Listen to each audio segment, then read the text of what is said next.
I still remember the moment my parents looked me in the eye and told me that everything they had built would go to my younger sister. Not because she had earned it. Not because she needed it more. Simply because, in their words, she's family in a way you'll never understand. I didn't argue. I didn't cry. I simply thanked them, picked up my coat, and walked out the front door. They watched me leave with satisfied smiles, convinced the conversation was over. They believed they had finally put me in my place. They had no idea that within a few days, everything they thought they owned, and every secret they had spent years hiding, would begin to unravel. If you've ever been underestimated by the people who were supposed to love you most, stay with me until the end. I'd also love to know where you're watching from because stories like this seem to connect people from all over the world. My name is Ethan. I'm 34 years old, and I work as a financial forensic consultant. My job is simple. I follow paper trails that other people overlook. Ironically, my own family never thought I was good enough. Growing up, I was the quiet child who studied while my younger sister, Olivia, was celebrated for everything she did. If she got average grades, my parents threw parties. If I earned scholarships, they barely noticed.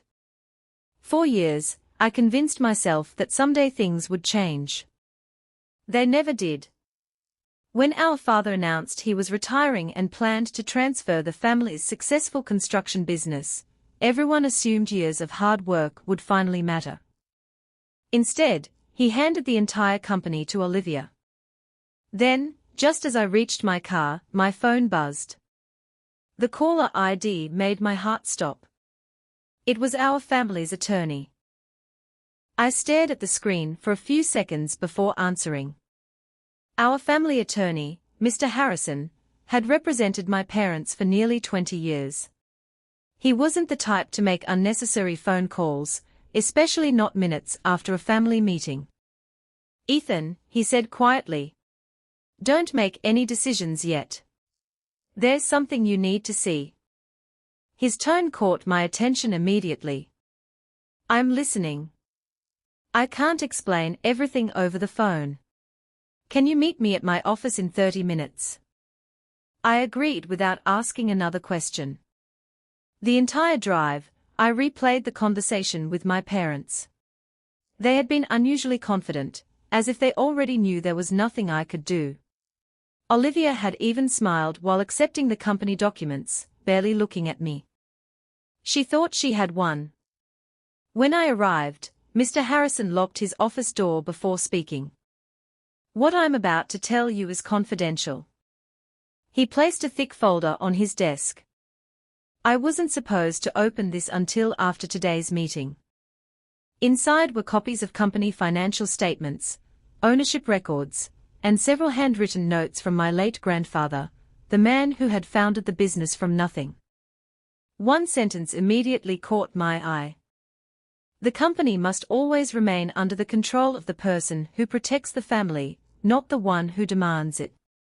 I frowned. I've never seen this before. You weren't meant to, Mr. Harrison replied.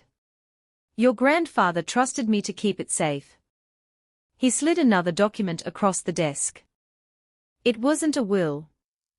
It wasn't a contract either. It was a sealed trust agreement. As I opened it, my pulse quickened. According to the first page, my parents had never owned 100% of the company. In fact, they legally controlled only 49%. The remaining 51% had been placed into a protected trust years ago. I looked up in disbelief. If they only own 49%? Mr. Harrison nodded slowly. Then they never had the legal authority to give Olivia the business. Before I could process what I'd just heard, his assistant rushed into the office without knocking. Her face had gone completely pale. Mr. Harrison, you need to turn on the television. What appeared on the screen changed everything. The television was already tuned to the local business news. A reporter stood outside our company's headquarters while employees gathered in small groups behind her, their faces filled with confusion. "Breaking news," she announced. "Questions are being raised about the legality of today's leadership transfer at Carter Construction after anonymous documents were submitted to state regulators earlier this afternoon." I exchanged a glance with Mr. Harrison. "I didn't send anything," I said. "Neither did I," he replied. The report continued. "Sources claim that ownership records filed decades ago may not match the documents presented during today's private succession meeting." My phone exploded with notifications.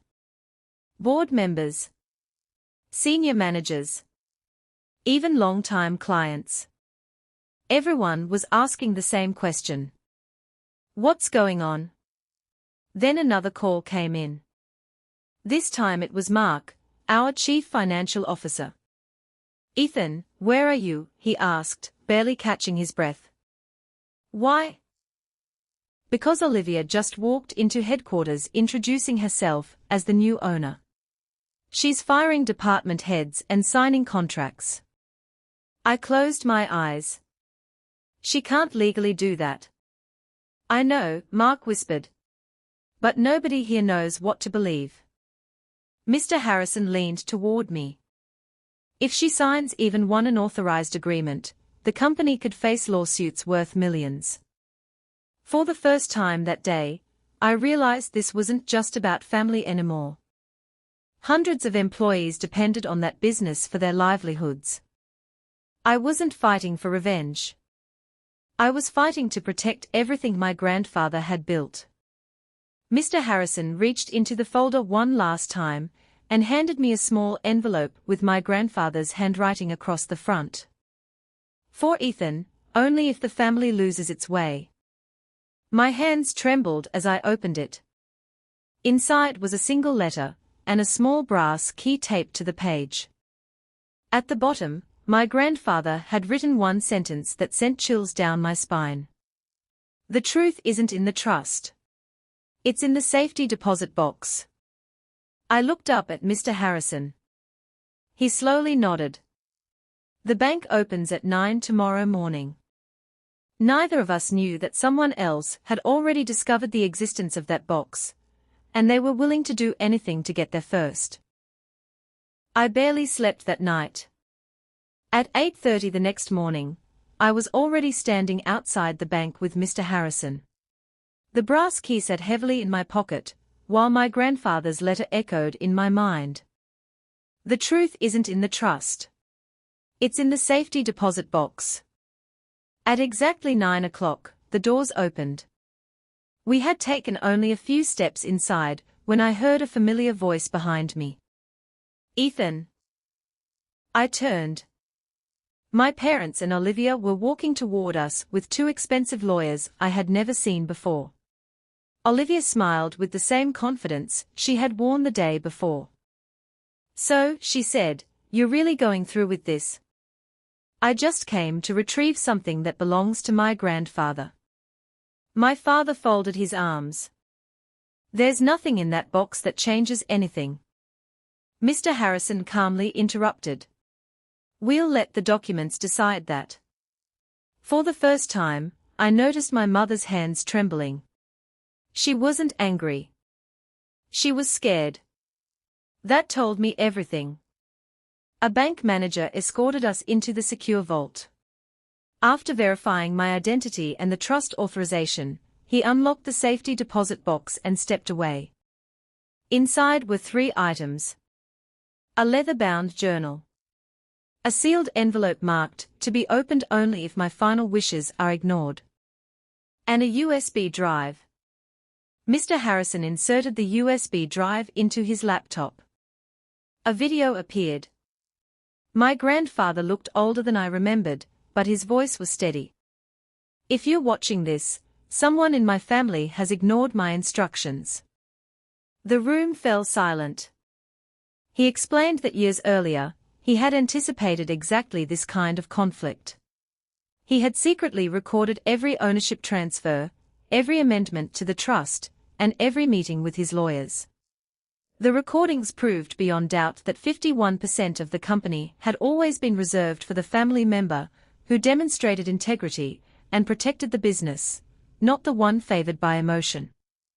Then he looked directly into the camera. And if you're wondering who that person is, before the video revealed the answer, the bank manager rushed back into the room. "Mr. Carter," he said urgently, "you need to come upstairs immediately." Outside, police officers had just arrived. And they were asking for Olivia by name. Olivia's smile disappeared the moment she saw the officers. One of them stepped forward and asked, "Ms. Carter?" She nodded cautiously. "We need to speak with you regarding documents filed yesterday with the State Business Registry." My parents immediately protested. "There must be some mistake," my mother insisted. The officer remained calm. "We are simply conducting an investigation into allegations that signatures on several ownership filings may have been falsified." Olivia turned to my father. "Dad, tell them." But he couldn't. Because he knew. Back inside the vault, we resumed the video. My grandfather smiled gently into the camera. "If you're watching this, then my fears came true. I loved both of my grandchildren, but love should never replace fairness." He lifted a folder toward the camera. "I have appointed an independent trustee to evaluate who has acted in the company's best interest. If that trustee determines my instructions have been ignored, control of my 51% ownership shall immediately transfer to Ethan." Mr. Harrison quietly placed another document on the table. It was signed, witnessed, and registered years ago. There was no legal argument left. No loophole. No hidden clause. The board of directors met that afternoon. By unanimous vote, Olivia's appointment was declared invalid. Every document she had signed was voided before any permanent damage could be done. My parents sat silently through the meeting, finally realizing that years of favoritism had cost them the one child who had never stopped protecting the family. A week later, Olivia accepted a settlement and resigned from the company. The investigation into the forged filings continued, and those responsible were held accountable under the law. As for me, I became the majority owner, not because I wanted revenge, but because I wanted to honor my grandfather's legacy.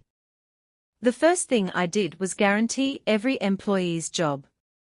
The second was establish a scholarship in my grandfather's name for young people who had been overlooked, just as I once had been. I never cut my parents out of my life. But I stopped chasing their approval. That was the greatest freedom I ever found. Today, the company is stronger than ever, built on fairness instead of favoritism. And whenever someone asks how I handled the biggest betrayal of my life, I give the same answer. I stayed calm. Facts outlast feelings. What would you have done if your own parents had chosen your sibling over you? Let me know in the comments below. If you enjoyed this story, don't forget to like, subscribe, and turn on notifications for more incredible stories.